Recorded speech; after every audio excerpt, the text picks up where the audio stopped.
Hi everyone, I'm Parise Athena and I have the pleasure of being your host today to talk to my amazing Auntie Lorna. However, I'll go ahead and let her introduce you herself. Hi everyone, my name is Lorna Mullings. I'm here to talk to you about my renal journey from the beginning, from the age of 13. I was very young, just starting out going to secondary school, and my mum took me and my brothers to the doctors, and they said, Mrs. Mullings, I'm sorry, but your daughter has renal failure. And that was when my journey began. I started having to go to numerous hospitals to have various checks, my blood's taken, just to get the correct diagnosis that they had to find out, whether it was my right kidney or the left kidney that was slowing down. And when they found out my left kidney had just shrunk, they call it, I think, polycystic. I don't know why, but that's what they called it. All these years was polycystic. So I had to then go on to dialysis, which was hard for me because I was a baby, didn't know what dialysis meant, and I was very scared. I was nervous. Even the thought of saying I had to go on dialysis, because I thought, oh my God, they're going to kill me now. But it was a hard struggle for me.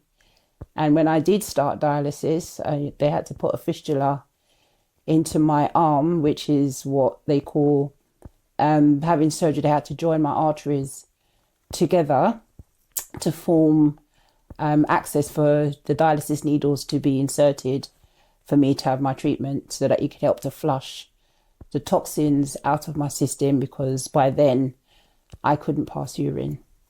And urine is the most important part of your body system to flush your toxins out.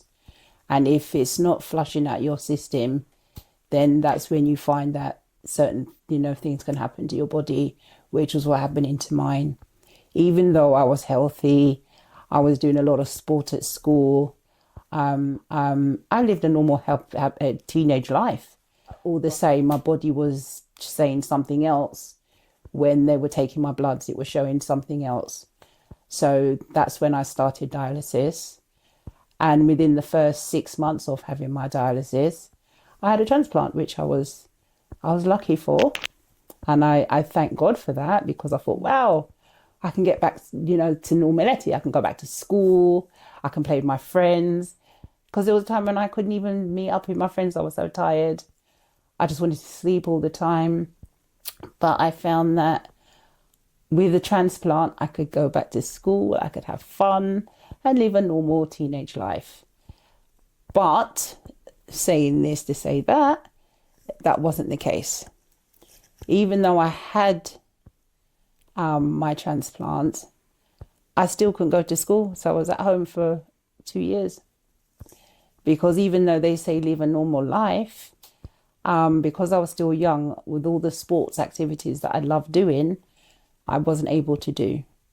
Because then that would have just knocked the transplant kidney out. So I had to stay at home. I had my tutor coming into the house, giving me schoolwork to do. And with that, what's the word they call? The tablets, the anti-rejection tablets I had to take was quite a lot. Yeah. It was quite a lot, and I had to take them at specific times.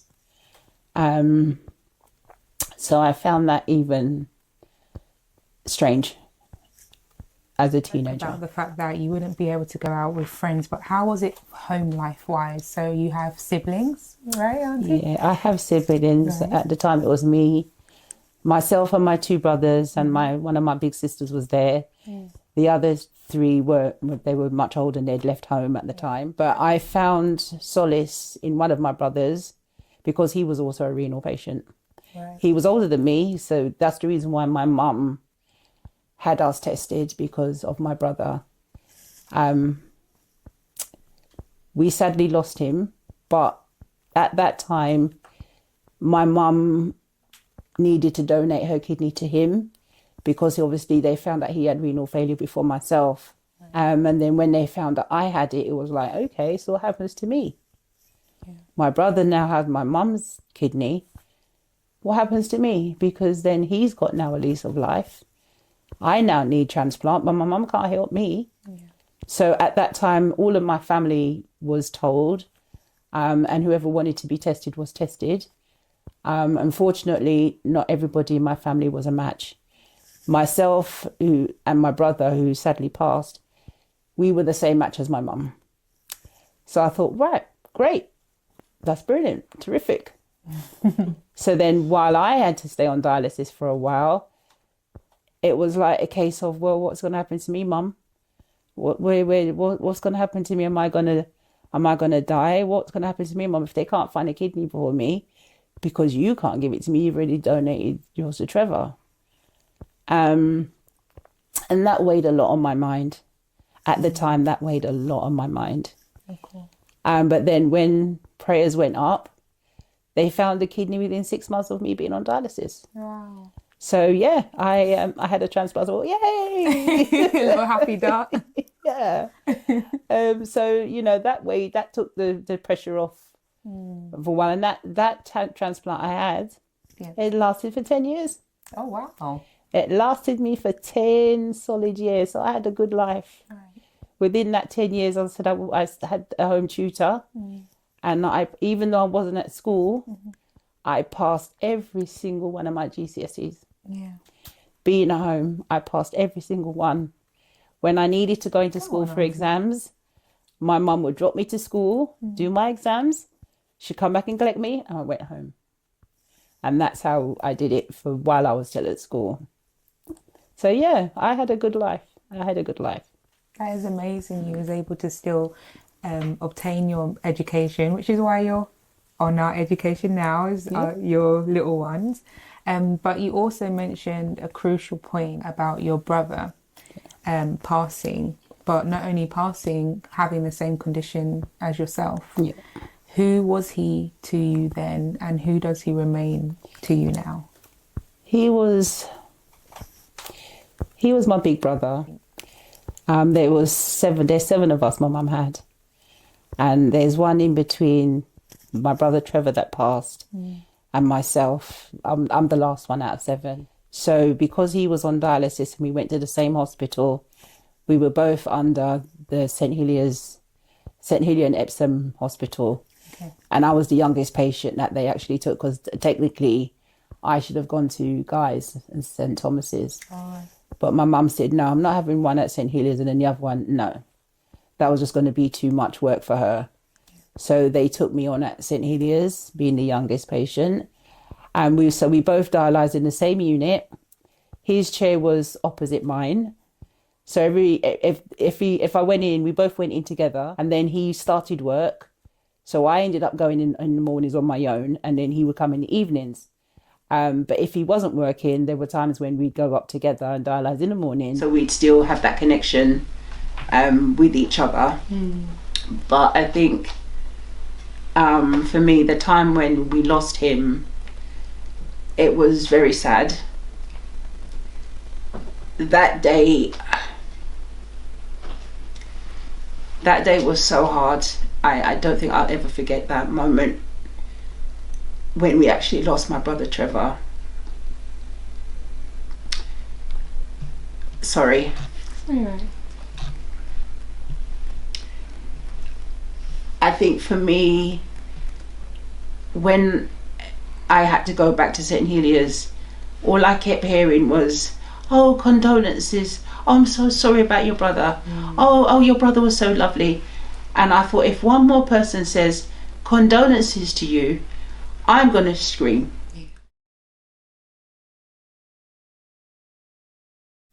So, Auntie, you had mentioned that you moved hospitals. That means it would have had a very, very big impact on you, the way that you navigated life thereafter. How did you feel about the passing of your brother? It was painful, very, very painful for me. And when they moved me from St Heliers to one of their sister units in Croydon, Mayday University Hospital, I thought, okay, change of scenery. Nobody's going to be there to say to me condolences. And I don't have to look at my brother's chair that he used to sit in, because I'll be in a different environment, different scenery. So I'll probably be more relaxed. And when I started Mayday, the nurses there, obviously, some of them I already knew anyway. So they were like, oh, welcome to, this is, our new unit. And they showed me around and made me feel comfortable. And they said, we just be you. This is going to be your new home now. And that's what I did. I just started going, got myself together. As I said, it still affected me with my brother, not because he had gone, I'm going to just shut him off. No. Yeah. I still carry him in my heart every day because he was my big brother. And even now, to this day, even every year it comes to his memorial, I just go very quiet. And I just have my own reflection of him, think of the things that he would do, think of the things that he would say, and then I'll just start smiling and say, yeah, right. Because those are the sort of things he would say and he would do. So I'm at peace now because I know that he's resting, he's not in any more pain. And that's how I look at it now, that he's in a good place. He told me in a vision, don't worry about me, sis, I'm good. And I thought, for me, as a saved person, that brought comfort to me, knowing that he's safe. And that's how I push myself and I keep going, because I know that with my Christian faith, that again pushes me, and I know that he's safe and I know that he's comfortable. So yeah, I just, find myself at peace now.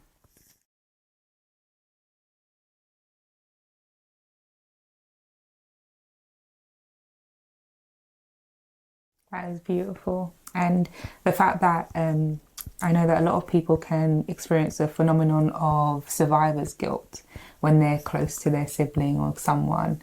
And the fact that you mentioned your faith and the fact that you saw him in a vision, only that could be a true testament of peace and the reason why you can now say you've had an abundance of life. Yes. So can we touch more on your faith? What does your faith mean to you, and how much have you had to stand on it? My faith means everything to me. From when we were little children, my mum always sent us to Sunday school. And that's how all through my health issues, I depend on God through my faith, because I know it's God that is keeping me. When I say God is keeping me seriously, because I've been to death's door and the Lord has turned me around so many times, at so many intervals of my health. He's turned me around, and I sing in the choir. I do praise and worship. I'm a worship leader, and I find my ministry in singing is a part of my inspiration as well, because there's times when I wake up in the morning and a song would just flash through my head, and I start singing all through the day. I'll be just humming, or I'm just singing it. And sometimes I don't care if anyone's hearing me or not. I'm singing because I'm making myself happy. And that's what I do. I make myself happy. And because I know that my family, we've got a strong faith background. And that's what keeps me going each and every day. If I didn't have my faith and my salvation, I don't know. Who's to know where I'd be or what I'd be doing, basically.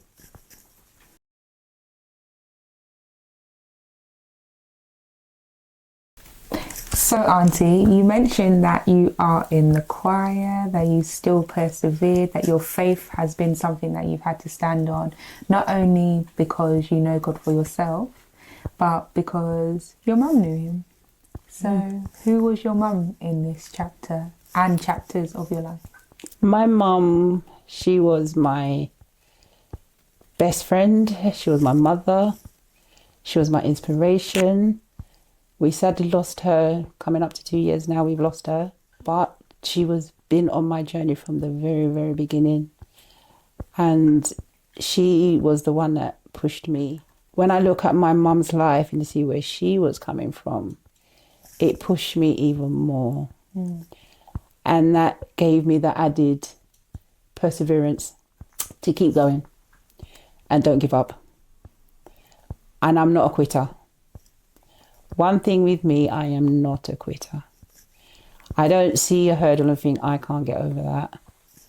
I will jump over that hoop until I crack it. And that's what pushed me with my mum. Always spoken to me and said, look, darling, I know things are the way they are, but if I could change things, you know I would have done. And I said, Mum, I know. But we were there for each other. My mum was there for me and I was there for my mum. We spoke to each other every day, 6 times a day, if that. And she was my inspiration.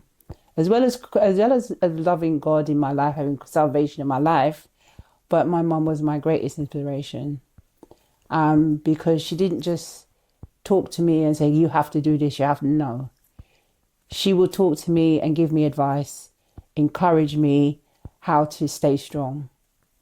And that's what I miss my mum for, because I feel lost at the moment without my mum, because when I think every hospital appointment I had to go to, she was there.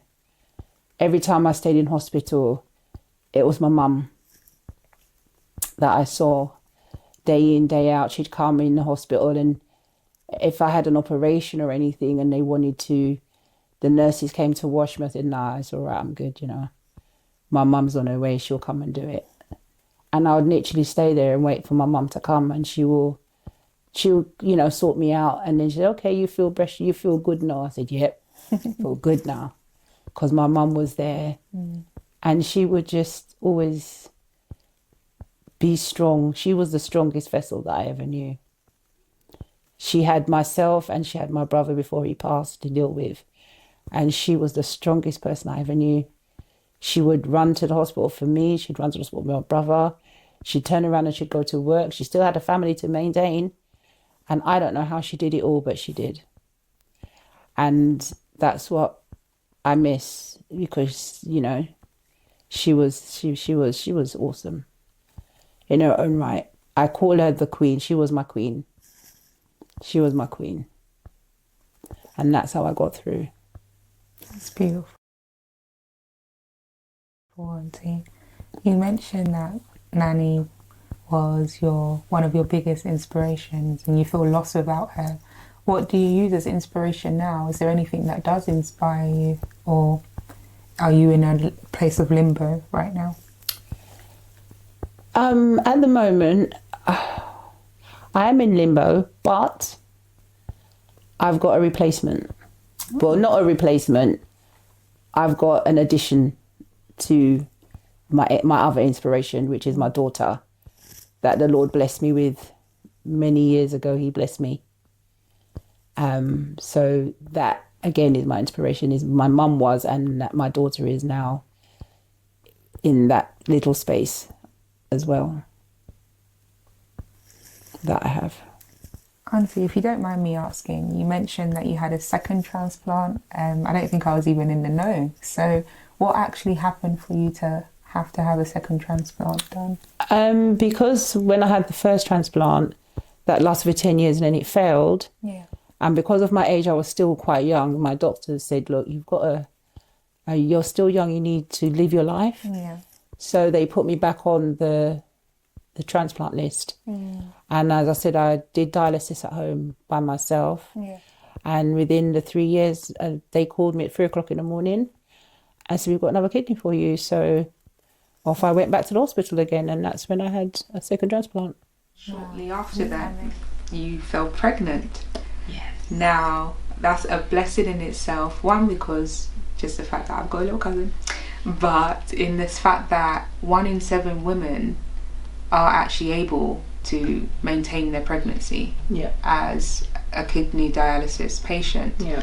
So the fact that you were able to not only maintain your pregnancy, overcome the fact that you are high risk and doctors advise against it, Yeah. but you now have a big grown daughter who's towering over you. Definitely. How do you feel about that? How was that experience of being pregnant and being told that you weren't able to do something that you've overcame? When I had my second transplant and I got pregnant, I didn't even know I was already 3 months pregnant gone. And my doctor said to me that I went to Renal clinic, and they said to me, "You do know you're pregnant, right?" And I was like, "No." And at the time, because of the rate of transplants, they were saying to me that, "Look, we would advise you to terminate this pregnancy because there's several reasons. You're a high risk, and it could either boost your kidney or you could lose it. And if you do lose it, then you'd have to be on dialysis every single day to continue with this pregnancy." But again, the decision is totally up to you. And I just looked at my doctor and said, "Okay, cool." And I carried on with my pregnancy and I was fine. My blood pressure was the best ever, being pregnant, the best. And I managed to carry my daughter until I was 8 months. And normally, again, that doesn't happen. Normally, some people will lose their kidney, their pregnancy. But for me, I carried her till I was 8 months, and then they took her out cesarean section, and she was £3.8. £3.8 when I had her, and technically she shouldn't have been born until the 12th of April. But my daughter said, "Nah, I'm coming out now." So she was born on the 5th of March when she should have been born the 12th of April, which would have been Easter Sunday. And she was in the hospital for about 2 weeks. And then after that, I said to the doctor, "Look, my birthday's tomorrow, the 19th. I'm not coming back here. I'm taking her home today." And the doctor looked at me, looked at the nurse, and it's like he's trying to refer to the nurse as if to say, "Is she been managing the baby on her own? You know, how has she been coping?" And the nurse said, "No, doctor, she's great. She comes in every day. She won't even let us near the baby. She does everything by herself." Even though I had cesarean section, so I still had my clips in, I took my baby home on the 18th of March, and I never looked back to this day. She's healthy, she's fine, and she's a woman in her own right now. That is amazing, Auntie. Can I ask you, a lot of women do experience postpartum depression. Yeah. Was that anything that you experienced? Were you still able to maintain yourself? Because Sharifa was a healthy baby because of all the effort you put in, but who looked after you during that time? Again, my mother. She was my main support link when I had Sharifa. Yeah. Because I think I had a slight touch of depression because of Sharifa. There was times when she would just cry. I fed her, I changed her. I didn't know what else to do with her, and so I used to call my mum. I think she hated the flat we were in. I'm convinced she hated the flat we were in. But needless to say that I used to call my mum and say, "Mum, I don't know what to do with her. She's just crying, she's screaming for nothing." And then my mum would just come up and say, "Okay, give her to me," and my mum would take her home. And by the time mum got home, I'll call my mum and say, "Mum, is she okay?" She was as silent as a lamb. And I'm like, yeah, she didn't like that flat blood. I'm convinced she did not like that flat we were in. But yeah, she didn't give me any trouble at all.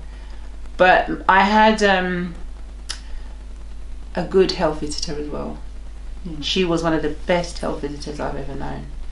She would come and see me just to make sure I was fine. Because you know, like when you're pregnant, sometimes you have like you go to a hospital and you see health.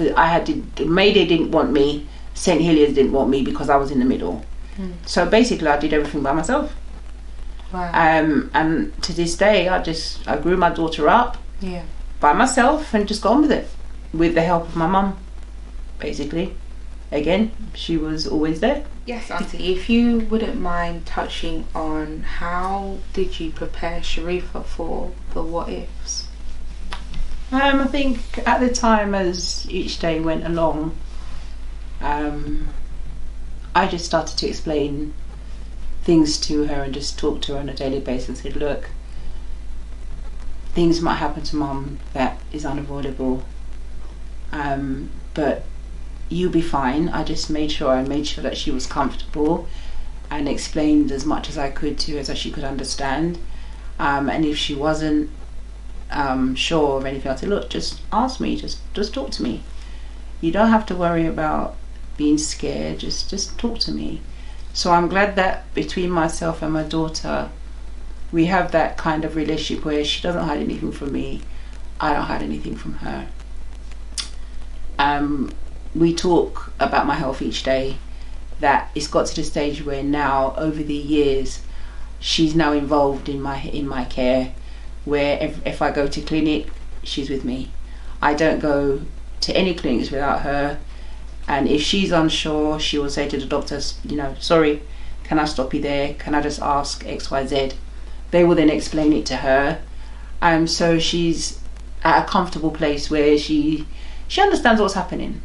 I'm not saying how it might affect her deeply, because I don't know what she's thinking in the back of her mind, but for now we're at the stage where she's comfortable. She's aware that I'm very ill and I'm very poorly. This is why when things happen, she doesn't get scared or panicky. She's not a panicker. Yeah. She deals with things at hand.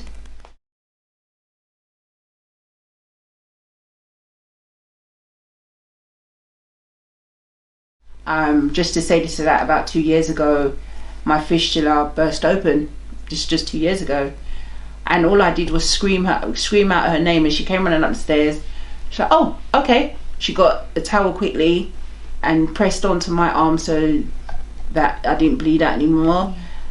She called the ambulance. Ambulance came and said, "You know what? You just saved your mum." Because had she had not been here, it would have been a completely different scenario. Yeah. Because my fistula just burst open, considering I had dialysis that morning, and my fistula just burst. There was blood everywhere. But I'm lucky that she was here and she understood that. She wasn't panicking, she wasn't delirious, she wasn't, oh my god, oh my god, oh my god. She was just as calm as they come. So because over the years I've had to sit her down and explain a lot of things to her, so she's aware. She's actually aware of everything. So you gave life to her and she saved yours. This is a beautiful She thing. did save my life, yes. Yeah. And that's why I say I am so proud of the young lady that she has now become, because she has had a lot to do. She was a young carer from so long.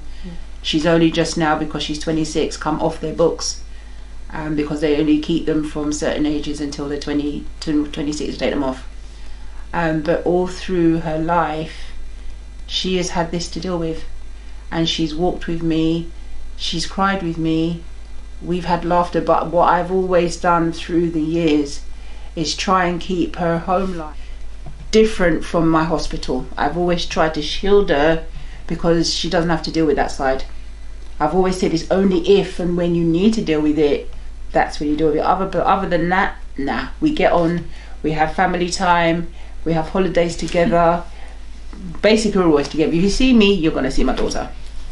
Indeed. You mentioned that you were protecting her twice now from hospital life. Can you tell me a bit more about your experience of hospital life? So I know you as a person, I know you as a mother, I know you as a daughter, I know you as auntie, but I want to know, who are you when you enter a hospital? When I enter a hospital, I'm a patient. And I can be defiant, very defiant. And because of me being a renal patient for so long, I'm not saying that I won't listen to doctors, but there are sometimes some doctors, because they rotate these doctors every 6 months, because they're all training. And most of the hospitals that I'm under now, they're all training hospitals. So I might see Mr. Reed today, and then 6 months later I'll see Mr. Smith. He doesn't know anything about me. So when I see Mr. Reed previously, he will then look at my notes and say, oh, okay. And then he will try and come and tell me what I already know. And then I'll say, okay. And I'll just sit there and happily look at him and say, okay. In my mind, I'm saying, tell me something I already don't know. Right. But there are times that they will try and want to push things onto me that I don't necessarily need. And that's when my defiancy will step in and say, nah, we ain't doing that. They will try and push medication on me that I don't necessarily need. It's like the statins. They've got one now that they call atorvastatin. It's basically used for cholesterol. But for me, if my cholesterol is where it should be, what do I need it for? I don't want it. Don't need it. And that's where I'll say, no, we're not doing that. I'm sorry. Yeah. And I know that, again, doctors are here to help us, but it's not everything that a doctor says to you, you have to jump and say, well, yes, I'm going to do that. You have to know your body as an individual. Everybody should know their body as an individual, whether it's something that is of paramount to you or if it's not. And again, because my faith will step right in there again, I like to, when a doctor says something to me, I like to say, okay, how about if I go and think about it? I'm not saying no, I'm not saying yes, but let me go home and think about it. And I go home and I'll pray about it and see where the Lord wants me to go with this. And if it's something that needs to be done, then yes, it will be done. If not, I'll just say, no, thank you very much. Let's move on from here. And that's the way I've always been. So when I'm at the hospital, I become a patient. The minute time I said, see you later, doctor, love, know ya, I become a mother again once I leave. Where I shield my daughter and protect her because she's the most important thing to me. And I will shield her at any cost. And that's where I am. Yeah. I applaud you for that, Auntie. But it must not be easy knowing the people that are meant to take care of you when you also have the duties of a mother to take care of your child, that it can sometimes be disappointing in the fact that they're not able to provide the care that you need, especially since you know your condition, you've been living with it for so many years now. I'm sure it must be disheartening to enter a room and someone not know more than yourself on how to keep on going. Are there any key moments that reached out to you that were importance rather to you in the care that was provided? So were there any low moments, or were there any moments that were outstanding and you just thought you had hope in the care that you were receiving? Yeah, I think when I had my first heart operation and before they put the valve in, the heart unit that I was under at St. George's, they were absolutely tremendous. You know, I couldn't have expected any other. I was comfortable. The nurses looked after me. The doctors made sure I was comfortable, and every step of the way they told me what was happening and what was going to happen to me and what they were doing, and I was comfortable. I was fine, because normally when I go into hospitals, number one, I don't eat because I don't like their food. It's just so ghastly. But they made sure that the heart unit that I was under, they made sure I was happy and comfortable, and they didn't do anything to me if I wasn't happy with. They wouldn't. They would make sure that I was quite happy and comfortable, and if I said yeah, then I'll say okay, let's go for it. But everything I had done, I had sedation anyway, so I didn't want to be awake for it. Didn't want to know. Didn't want to see it. And that's what happens. You mentioned food being a factor. Now, I'm sure nobody likes hospital food, or at least I don't, so we've got something in common.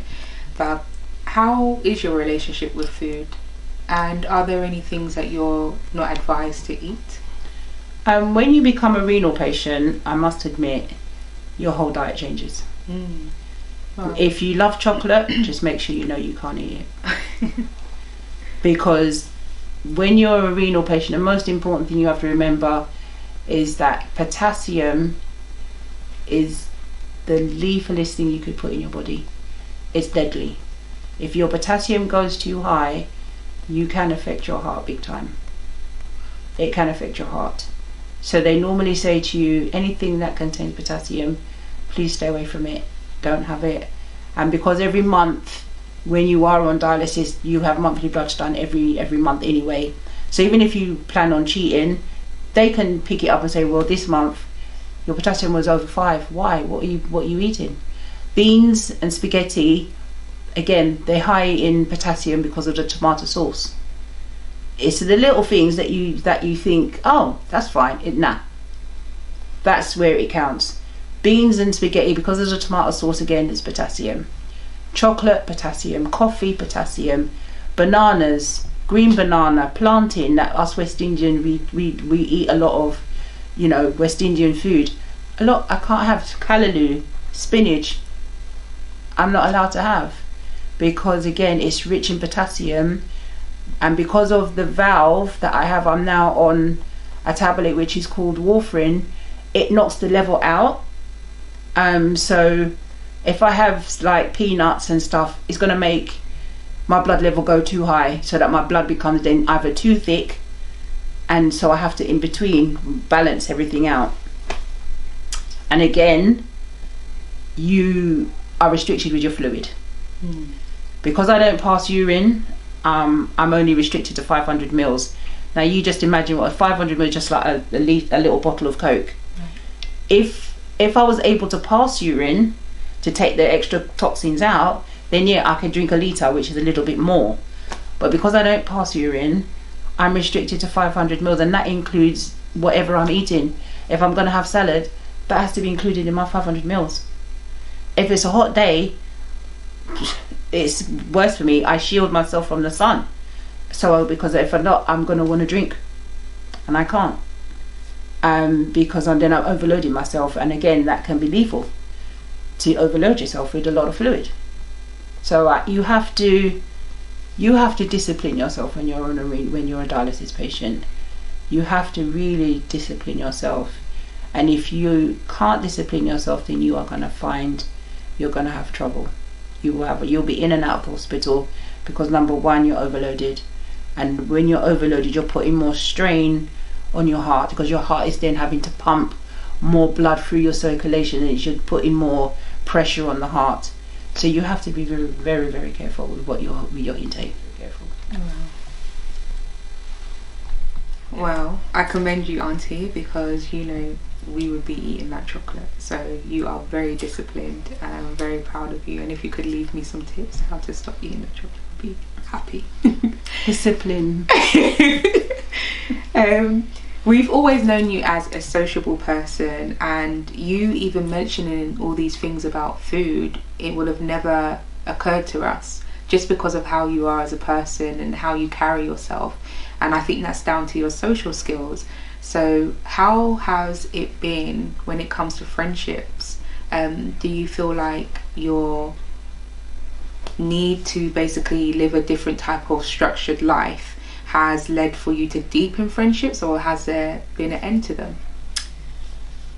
For me, I'm just me. You're either gonna love me, or you're just not gonna like me. It's just a two-way street. I have friends, but the friends that I have, some of them are close, and some of them I just have on the sideline, because I find when people know that you got an ailment, they try and use that against you. So for me, I observe people, and I see their interactions with me. And if you're gonna just wait for me to keep calling you, ain't gonna happen, mate. I deal with people who were there for me, and I'm there for them. As I said, I'm a go-lucky, but I will help anybody. But when I see that you're taking the mick, or trying to, no, I would just tell you straight out. I'm what's known as speak it as I see it. I will just call you out, and it doesn't affect my life. You can either accept it, or you can just leave. It doesn't matter to me, because I'm not losing anything. But I must say, over the years, I've had one true good friend, and she's always there. It doesn't matter what time of the night I call her, she's there. And if she needs help, she calls me anytime because I'm there for her. I can call her out, she can call me out, but that's what a friend is. You should be able to call your friends out, tell them how it is, and they should be able to tell you, look, you did something, I didn't like it. Please try not to do it again. And she should be able to do the same for me. But it's just one friend that I can say that is solid for me.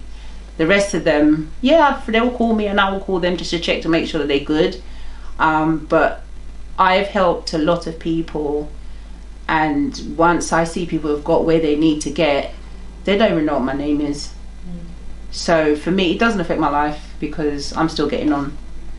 And, you know, that's how it is. For me now, it's just me and my daughter. My family's there, then number one. But I just get on with life. I just get on with it. But for me, I'm known as tell it as I see it. You said that you are known as tell it as I see it. Who else are you known as? So if you were to leave a lasting impression for anybody, who would you say you are? Who is Lorna Mullings? Me, Lorna Mullings, I am that girl. I'm that girl.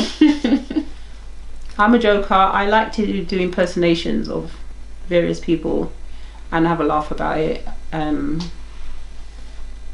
I like to have jokes, seriously. And again, I will help anybody that needs my help, even if it's the last pound that I have and you need it more than I do, I will give it to you because there's a reason why you've asked me for it, and I will give it to you, basically. And if you need help, I will say, you know what, leave it with me, I'll try and see if I can do it for you. And that's how I am. And if you need encouragement, I will always try and encourage you to the best of my ability, especially because I know where I'm coming from. I will tell you to hold on, don't give up, because there is light at the other end of the tunnel. You might not see that tunnel now, you might not see that light now, but it's there and it's coming. Your time for everything to pass will come, and you will get where you need to get to. But you have to learn and trust God and be strong within yourself. Be determined, be assertive, be bold, and keep going. Oh, thank you so much, Auntie, for sharing this stage with me. And you said that you are always there to encourage, so can you please sing me and everybody else that's watching this a song just to stay encouraged? Yeah, there was one song that it brings tears to my eyes when I think about it. It's just the words alone. If you don't listen to my voice, just listen to the words, because it's the words that mean something. And it goes like this. I am a living testimony. I could have been dead and gone, but Lord, you let me live on.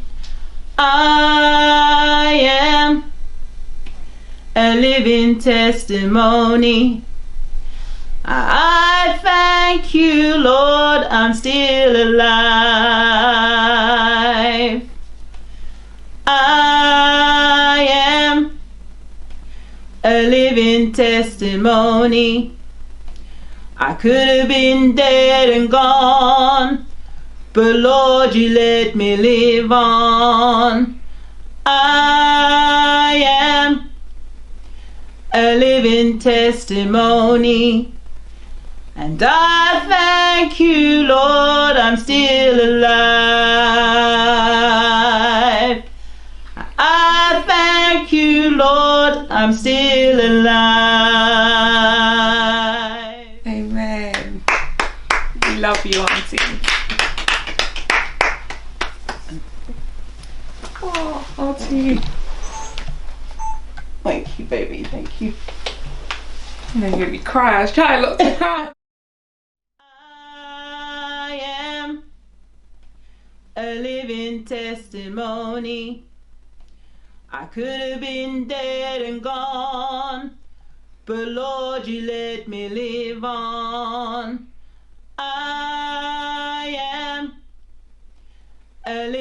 testimony. And I thank you, Lord, I'm still alive. I thank you, Lord, I'm still alive.